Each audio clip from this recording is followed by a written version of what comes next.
ಹಿಂದೂಗಳ ನಂಬಿಕೆಯನ್ನೇ ತಿರ್ಚಕ್ ಹೊರಟು ಜಗತ್ತಿಗೆ ಯಾವ ರೀತಿ ಸಂದೇಶವನ್ನು ಸಾರೋದಕ್ಕೆ ಹೊರಟಿದ್ದೀರಾ? ಇಸ್ರೇಲ್ನ ನೀವು ಕಂಸನಿಗಾದ್ರೂ ಹೋಲಿಸಿ, ರಾವಣನಿಗಾದ್ರೂ ಹೋಲಿಸಿ, but how can you equate Hamas with Pandavas? ಜಗತ್ತಿನಾದ್ಯಂತ ಹಿಂದೂಗಳ ಹೆಸರಿನಲ್ಲೇ ಈ ಸಂಸ್ಥೆ ನಡೀತಾ ಇದೆ. ಹಿಂದೂಗಳ ವಿರುದ್ಧ ಇದು ಮಸಲತ್ತನ್ನ ಮಾಡ್ತಾ ಬಂದಿರುವಂತಹ ಸಂಸ್ಥೆ. ಈ ರೀತಿ ಜಾಲದ ಜೊತೆಗೆ ನಮ್ಮ ಕಾಂಗ್ರೆಸ್ನ ನಾಯಕ ರಾಹುಲ್ ಗಾಂಧಿ ನಂಟನ ಹೊಂದಿದ್ದಾರೆ. ಇದೊಂದು ವ್ಯವಸ್ಥಿತ ಸಂಚು. ನಮಸ್ಕಾರ ವೀಕ್ಷಕರೇ, ಹೊಸದಿಗಂತ ಡಿಜಿಟಲ್ ಚಾನಲ್ಗೆ ಸ್ವಾಗತ. ನಾನು ಜ್ಯೋತಿ ದಫೇದಾರ್. ಇವತ್ತಿನ ವಿಡಿಯೋ ಇದೆಯಲ್ಲ, ಸ್ಪೆಷಲಿ ಹಿಂದೂಗಳು ಯಾರೂ ಕೂಡ ಇದನ್ನ ಮಿಸ್ ಮಾಡ್ಕೋಬಾರ್ದು. ಎಂಡ್ ವರೆಗೂ ಕೂಡ ಈ ವಿಡಿಯೋನ ನೋಡಿ. ಹಿಂದೂಗಳು ಟೆರರಿಸ್ಟ್ನ ಸಪೋರ್ಟ್ ಮಾಡ್ಬೇಕಂತೆ. ಪಾಪ ಮಹಾಭಾರತದಲ್ಲಿ ಪಾಂಡವರಿಗೆ ಯಾವ ರೀತಿ ಪರಿಸ್ಥಿತಿ ಆಗಿತ್ತೋ ಅದೇ ರೀತಿ ಪರಿಸ್ಥಿತಿ ಈಗ ಹಮಾಸ್ ಉಗ್ರರಿಗೆ ಆಗಿದೆಯಂತೆ. ಅವರು ಕೂಡ ಪಾಂಡವರ ರೀತಿಯೇ ತಮ್ಮ ರಾಜ್ಯವನ್ನ ಕಳ್ಕೊಂಡಿದ್ದಾರೆ. ಅಕ್ಷರಶಃ ಅಬ್ಬೆಪಾರಿಗಳಾಗ್ಬಿಟ್ಟಿದ್ದಾರೆ. ತಮ್ಮ ದೇಶಕ್ಕೋಸ್ಕರ, ತಮ್ಮ ರಾಜ್ಯಕ್ಕೋಸ್ಕರ ಹೋರಾಟ ಮಾಡ್ತಿದ್ದಾರೆ. ಸೊ ನೀವು ಹಿಂದೂಗಳು ಇವರ ಭಾವನೆಗಳಿಗೆ ಬೆಲೆಯನ್ನು ಕೊಡಬೇಕು. ಶ್ರೀಕೃಷ್ಣ ಕೂಡ ಭಗವದ್ಗೀತೆಯಲ್ಲಿ ಇದೆ ಅಲ್ವಾ ಹೇಳಿದ್ದು, ಇನ್ನೊಬ್ಬರ ನೋವನ್ನ, ಇನ್ನೊಬ್ಬರ ಕಷ್ಟನ ನೀವು ಅರ್ಥ ಮಾಡ್ಕೊಳ್ಬೇಕು, ಅದಕ್ಕೆ ಸ್ಪಂದಿಸಬೇಕು ಅಂತ. ಹಿಂದೂಗಳು ಗಾಜಾದಲ್ಲಿರೋ ಪ್ಯಾಲೆಸ್ತೀನಿಯರ ಜೊತೆ, ಹಮಾಸ್ ಜೊತೆ ನಿಲ್ಬೇಕು. ಅವರ ನೋವಿಗೆ ನೀವು ಸ್ಪಂದಿಸಬೇಕು. ನಿಮ್ಮ ಹೃದಯ ಅವರಿಗೋಸ್ಕರ ಮಿಡಿಬೇಕು. ಈ ರೀತಿ ನಾನ್ ಹೇಳ್ತಾ ಇಲ್ಲ ವೀಕ್ಷಕರೇ. ಈ ಫೋಟೋದಲ್ಲಿ ಏನ್ ನೋಡ್ತಾ ಇದ್ದೀರಾ, ದಿಸ್ ಲೇಡಿ ಸುನಿತಾ ವಿಶ್ವನಾಥ್ ಅಂತ ಹೇಳಿ ಹಿಂದೂಸ್ ಫಾರ್ ಹ್ಯೂಮನ್ ರೈಟ್ಸ್ ಅನ್ನೋ US ಬೇಸ್ಡ್ ಆರ್ಗನೈಸೇಷನ್ ಅಲ್ಲಿ ಈಕೆ ಇದ್ದಾರೆ. ಇವರು ಜಗತ್ತಿನಾದ್ಯಂತ ಇರುವಂತಹ ಹಿಂದೂಗಳಿಗೆ ಹಿಂದುತ್ವದ ಪಾಠವನ್ನ ಮಾಡ್ತಾ ಇದ್ದಾರೆ. ಇನ್ನು ಈಕೆಗೆ ಬೋಧನೆ ಮಾಡೋ ಅಧಿಕಾರ ಹೇಗ್ ಬಂತಪ್ಪ ಅಂತ ಅಂದ್ರೆ, ಈಕೆ ಒಂದು ಸಂಸ್ಥೆನ ಕಟ್ಕೊಂಡಿದ್ದಾರೆ. ಅದು ಮಾನವ ಹಕ್ಕುಗಳಿಗಾಗಿ ಹಿಂದೂ ಅಂತ. ಇವರೇನು ದೊಡ್ಡ ಮಾನವ ಹಕ್ಕುಗಳು ಅಂತ ಹೇಳಿ ಪ್ರಾಜೆಕ್ಟ್ ಮಾಡ್ಕೊಡ್ತಿದ್ದಾರೆ, ಬಾಯ್ ಬಡ್ಕೊಂತಿದಾರಲ್ಲ. ಇವರ ಮಾನವ ಹಕ್ಕು ಹಿಂದೂಗಳನ್ನ ಬಿಟ್ಟು ಬೇರೆ ಎಲ್ಲರ ಪರವೂ ಕೂಡ ಈ ಸಂಸ್ಥೆ ಧ್ವನಿ ಎತ್ತುತ್ತಾ ಬಂದಿದೆ. ಇವ್ರದೇನಿದ್ರು ಕೂಡ ಆಂಟಿ ಹಿಂದೂ ಎಲಿಮೆಂಟ್ಸ್. ವಿಪರ್ಯಾಸ ನೋಡಿ, ಜಗತ್ತಿನಾದ್ಯಂತ ಹಿಂದೂಗಳ ಹೆಸರಿನಲ್ಲೇ ಈ ಸಂಸ್ಥೆ ನಡೀತಾ ಇದೆ. ಆದ್ರೆ ಇವರ ಮೊಟ್ಟೋ ಹಿಂದೂಗಳ ವಿರುದ್ಧ ಇದು ಮಸಲತ್ತನ್ನ ಮಾಡ್ತಾ ಬಂದಿರುವಂತಹ ಸಂಸ್ಥೆ. ಈ ಸಂಸ್ಥೆ ಈ ರೀತಿ ಹಿಂದೂ ವಿರೋಧಿ ಹೇಳಿಕೆಯನ್ನು ಕೊಡ್ತಾ ಇರೋದು ಅಥವಾ ಹಿಂದೂ ವಿರೋಧಿ ನಡೆ ಅನ್ನೋದು ಹೊಸದೇನಲ್ಲ ಇವರಿಗೆ. ಆದ್ರೆ ಈ ಬಾರಿ ಈಕೆ ಕೊಟ್ಟಿರೋ ಸ್ಟೇಟ್ಮೆಂಟ್ ಇದೆಯಲ್ಲ, ಅದು ನಿಜವಾಗ್ಲೂ ಕೂಡ ಹಿಂದೂಗಳ ಭಾವನೆಗೆ ಧಕ್ಕೆ ತರುವಂತದ್ದು. ಗಾಜಾದಲ್ಲಿರುವಂತಹ ಹಮಾಸ್ ಉಗ್ರರನ್ನ ಈಕೆ ಪಾಂಡವರಿಗೆ ಹೋಲಿಸಿದ್ದಾರೆ, ಹಾಗೆ ಇಸ್ರೇಲ್ನ ಕಂಸನಿಗೆ ಹೋಲಿಸಿದ್ದಾರೆ. ಅಂದ್ರೆ ಇಲ್ಲಿ ಏನು ಅಂದ್ರೆ nothing but what she want to project is, ಪಾಂಡವರು ಅಂದ್ರೆ ಧರ್ಮ. ಅಂದ್ರೆ ಇಲ್ಲಿ ಹಮಾಸ್ ಕೂಡ ಧರ್ಮದ ಪರವಾಗಿ ಯುದ್ಧವನ್ನ ಮಾಡ್ತಾ ಇದೆ. ಕಂಸ ಅಂದ್ರೆ ಅಧರ್ಮ, ಇಸ್ರೇಲ್ ಅಧರ್ಮದ ಪರವಾಗಿ ಯುದ್ಧ ಮಾಡ್ತಾ ಇದೆ. ಪಾಂಡವರು ಯಾವತ್ತೂ ಅಹಿಂಸೆ ಪರ, ನ್ಯಾಯದ ಪರ ನಿಂತವರು. ಅಂತವ್ರನ್ನ ಹೋಗಿ ನೀವು ಹಮಾಸ್ಗೆ ಕಂಪೇರ್ ಮಾಡ್ತಾ ಇದ್ದೀರಾ. ಇಸ್ರೇಲು ಸರ್ವಾಧಿಕಾರಿಯಾಗಿ ನಡೆದುಕೊಳ್ತಾ ಇದೆ, ಕಂಸನ ಪ್ರತಿರೂಪ. ಕಂಸ ತನ್ನ ಆಡಳಿತದಲ್ಲೂ ಕೂಡ ಅಷ್ಟೇನೆ. ಅವನ ಆಡಳಿತದಲ್ಲಿ ಜನ ಭಯಭೀತರಾಗಿದ್ರು. ಎಷ್ಟೋ ಜನರನ್ನ ಅವನು ಕೊಂದು ಸರವಾಸಕ್ಕೆ ಹಾಕಿದ್ದವರನ್ನೆಲ್ಲ. ಸೊ ಇಲ್ಲಿ ಕೂಡ ಇಸ್ರೇಲ್ ಅದೇ ರೀತಿ ಮಾಡ್ತಾ ಇದೆ ಅಂತ ದಿಸ್ ಲೇಡಿ, ನಾನೇನ್ ಹೇಳಿದೆ, ಸುನಿತಾ ವಿಶ್ವನಾಥನ್ ಹೇಳಿರೋದು.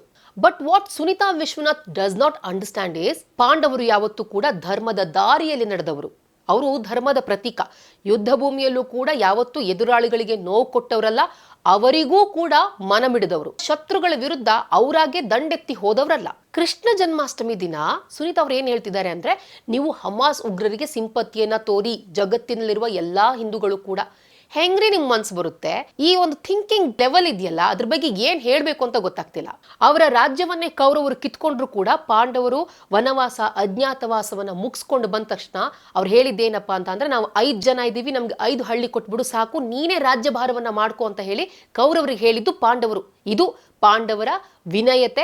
ಧರ್ಮದ ಹಾದಿಯಲ್ಲಿ ನಡೆದಂತಹ ಪಾಂಡವರಲ್ಲಿ, ತಮ್ಮ ಗುರು ಹಿರಿಯರಿಗೆ ವಿನಯತೆ ತೋರಿಸಿದಂತಹ ಪಾಂಡವರಲ್ಲಿ, ಜಗತ್ತಿನಾದ್ಯಂತ ತಮ್ಮ ಉಗ್ರತ್ವದ ವಿಷ ಬೀಜವನ್ನ ಬಿತ್ತಿ ನೆತ್ತರಿನ ಹೊಳೆಯನ್ನ ಹರಿಸಿರುವಂತಹ ಹಿಂಸಾ ಪೀಡಕರು ಈ ನರರಾಕ್ಷಸರಾದ ಹಮಾಸ್ ಉಗ್ರರಲ್ಲಿ. ಗಾಜಾ ಏನಿದೆಯಲ್ಲ, ಇದನ್ನ ಇಸ್ರೇಲ್ ನಿರ್ಮಾಣ ಮಾಡಿರೋದು. ನಿಮ್ಗೆ ಯಾರು ಸಹಾಯ ಮಾಡಿದ್ರು ಅಂತಹ ಇಸ್ರೇಲ್ ದೇಶವನ್ನೇ ಈ ಭೂಪಟದಿಂದ ಸರ್ವನಾಶ ಮಾಡಬೇಕು ಅಂತ ಟೊಂಕ ಕಟ್ಟಿ ನಿಂತಿರುವಂತಹ ರಕ್ತದಾಹಿ ಸಂಘಟನೆ ಹಮಾಸ್. ಪಾಂಡವರು ಯಾವಾಗ್ರಿ ರಕ್ತದಾಹಿಗಳಾಗಿದ್ರು? ಯುದ್ಧ ಭೂಮಿಯಲ್ಲಿ ನಿಂತಾಗ್ಲೂ ಕೂಡ ಅರ್ಜುನ ಶ್ರೀಕೃಷ್ಣನಿಗೆ ಇದೇ ಮಾತನ್ನು ಹೇಳ್ದ. ಅರ್ಜುನ, ಎದುರುಗಡೆ ಇರೋರೆಲ್ಲರೂ ನನ್ನ ಸಂಬಂಧಿಕರು, ನನ್ನ ಸಹೋದರರು, ನನ್ನ ಚಿಕ್ಕಪ್ಪ ದೊಡ್ಡಪ್ಪ. ಅವರ ವಿರುದ್ಧ ನಾನು ಶಸ್ತ್ರಾಸ್ತ್ರವನ್ನ ಎತ್ತಲಾರೆ, ನನ್ನನ್ನು ಎತ್ತಾಡಿಸಿದವರು, ನಾನು ಅವ್ರ ವಿರುದ್ಧ ಹೋರಾಡಲ್ಲ ಅಂತ ಹೇಳಿ ಯುದ್ಧ ಭೂಮಿಯಿಂದನೇ ಹೊರಟಂತಹ ಅರ್ಜುನ ಇಲ್ಲಿ ಕಂಡವ್ರನ್ನ, ಸಿಕ್ಕವರನ್ನ, ಮಕ್ಕಳು, ಮಹಿಳೆಯರು, ತಮ್ಮೋರು ಅಂತಾನು ನೋಡದೆ ಇಬ್ಬದ್ದವ್ರನ್ನೆಲ್ಲ ಸಾಯಿಸುವಂತಹ ಹಮಾಸ್ ಎಲ್ಲಿ?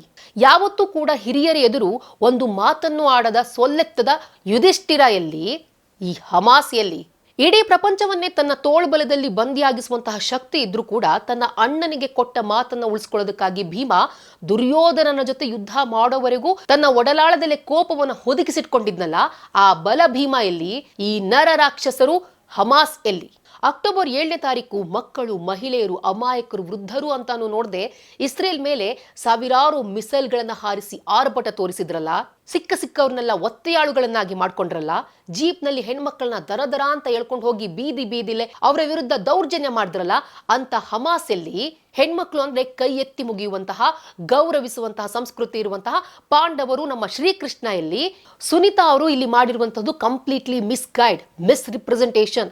ಹಿಂದೂಗಳ ನಂಬಿಕೆಗೆ ಘಾಸಿ ತರುವಂತಹ ಒಂದು ಪ್ರಪಗಂಡವನ್ನು ಸೃಷ್ಟಿ ಮಾಡ್ತಿದ್ದೀರಾ. ಜಗತ್ನಲ್ಲಿ ಯಾವತ್ತಾದ್ರೂ ಕೇಳಿದ್ದೀರಾ ಭಾರತದಲ್ಲಿ ಅನ್ಯ ಧರ್ಮದವರ ಮೇಲೆ ಹಲ್ಲೆಯಾಗಿದೆ, ದಬ್ಬಾಳಿಕೆಯಾಗ್ತಾ ಇದೆ ಅಂತ? ಇವಂದೋ ಹಿಂದೂಗಳಿಗೆ ಅಂತ ಇರೋದು ಭಾರತ ಒಂದೇ ದೇಶ, ಆದ್ರೂ ಕೂಡ ನಮ್ಮ ಕಂಟ್ರಿ ಸೆಕ್ಯುಲರ್ ಕಂಟ್ರಿ. ಇಲ್ಲಿ ಎಲ್ಲಾ ಧರ್ಮದವರು ಕೂಡ ಸುಖ, ಶಾಂತಿ, ಸಾಮರಸ್ಯದಿಂದ ಬದುಕ್ತಿದ್ದಾರೆ. ಇದ್ರ ಬಗ್ಗೆ ನೀವು ಯಾವತ್ತಾದ್ರೂ ಕೂಡ ಮಾತನಾಡೋದಕ್ಕೆ ಪ್ರಯತ್ನ ಪಟ್ಟಿದ್ದೀರಾ ಸುನಿತಾ ಅವರೇ? ಬಾಂಗ್ಲಾದೇಶದಲ್ಲಿ ಅಷ್ಟೊಂದು ಹಿಂದೂಗಳ ಮಾರಣ ಹೋಮ ಆಯಿತು, ಅವರ ಮೇಲೆ ದೌರ್ಜನ್ಯ ಆಗ್ತಾ ಇದೆ. ಈ ದೌರ್ಜನ್ಯದ ವಿರುದ್ಧ ಯಾವತ್ತಾದ್ರೂ ಕೂಡ ನೀವು ಧ್ವನಿ ಎತ್ತಿದ್ದೀರಾ? ಹಿಂದೂಗಳನ್ನ ಹೆಸರನ್ನೇ ಇಟ್ಕೊಂಡು ಹಿಂದೂಗಳ ವಿರುದ್ಧ ಕಟ್ಟಿರುವಂತಹ ಈ ಒಂದು ಸಂಸ್ಥೆ ಹಿಂದೂಗಳ ನಂಬಿಕೆಯನ್ನೇ ತಿರ್ಚಕ್ ಹೊರಟು ಜಗತ್ತಿಗೆ ಯಾವ ರೀತಿ ಸಂದೇಶವನ್ನು ಸಾರೋದಕ್ಕೆ ಹೊರಟಿದ್ದೀರಾ ಸುನಿತಾ ಅವರೇ? ಭಗವದ್ಗೀತೆಯಲ್ಲಿ ಸ್ಪಷ್ಟವಾಗಿ ಹೇಳಿರೋದೇನು?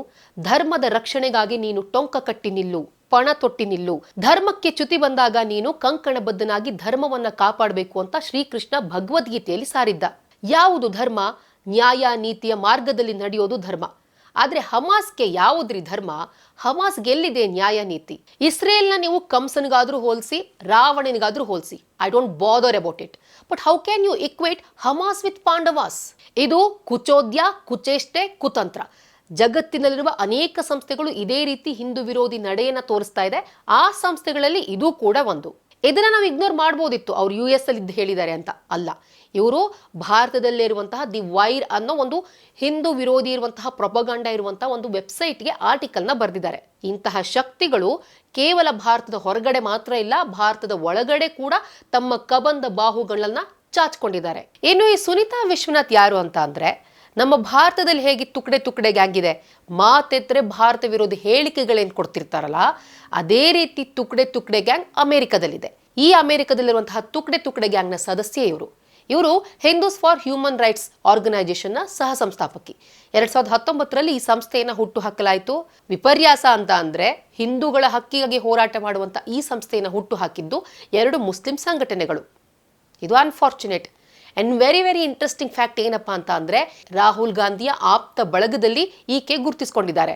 ಓಪನ್ ಸೊಸೈಟಿ ಫೌಂಡೇಶನ್ ಮುಖಾಂತರ ಜಾರ್ಜ್ ಸೋರೋಸ್ ಈ ಒಂದು ಆರ್ಗನೈಸೇಷನ್ಗೆ ಫಂಡ್ ನೀಡ್ತಾರೆ. ಇದು ಜಗಜ್ಜಾಹೀರಾಗಿರುವಂತಹ ವಿಚಾರ.